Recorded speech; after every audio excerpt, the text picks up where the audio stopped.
Hello everyone, my name is Bombshell. You're welcome to my channel. It's a Bombshell television. But ngova my latest musha zviri kupisa nyaya Varume 2 hour. Topic yacho irapa hanzi varume ava vafira dhodhi, but nyaya inyaya inosiririsa, saka ndisandanyanya kutaura nokoti rest in peace.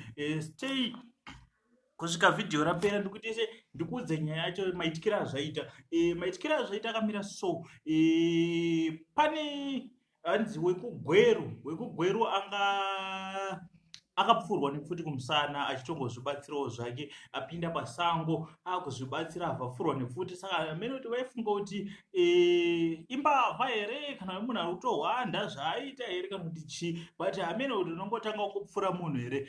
After 2 days pasati papera iyoyo yekugweru, pane imwe mukadoma yomwe murume futi akatoita sei, akatotsambuka achida kungoitawo chi, anga akatone mukadzi wake wachibva kwawaibva, akatongotsambukawo achida kutongozvibatsirawo zvake. Achida kungotongozvibatsirawo kudaro, ndo hanzi iye manje anofurwa, hanzi akaita zvokurohwa nematsotsi, akaita zvokutorohwa iye kusvika afa.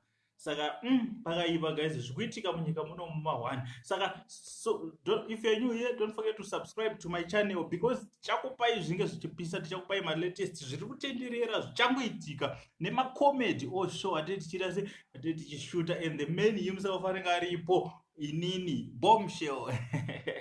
Saka unongota se unongogara wasubscribe kuitira kuti pandinoisa chinyowani haupotswe nema latest.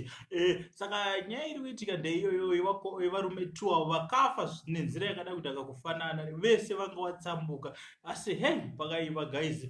Saka advice yatongopa ndeyekuti let's be careful guys, even team ratinoswera naro chero vamwe vanenge vachikusekerera but vasiri vako. Saka yedzani paunogona kuti uzive kuti uyu ndo mutopshata, uyu ndiye uya hasi.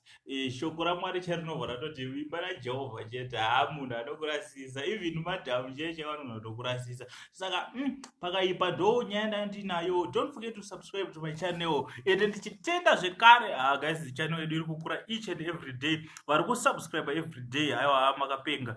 Thank you. Don't forget to watch my videos ari kubuda pa screen apo.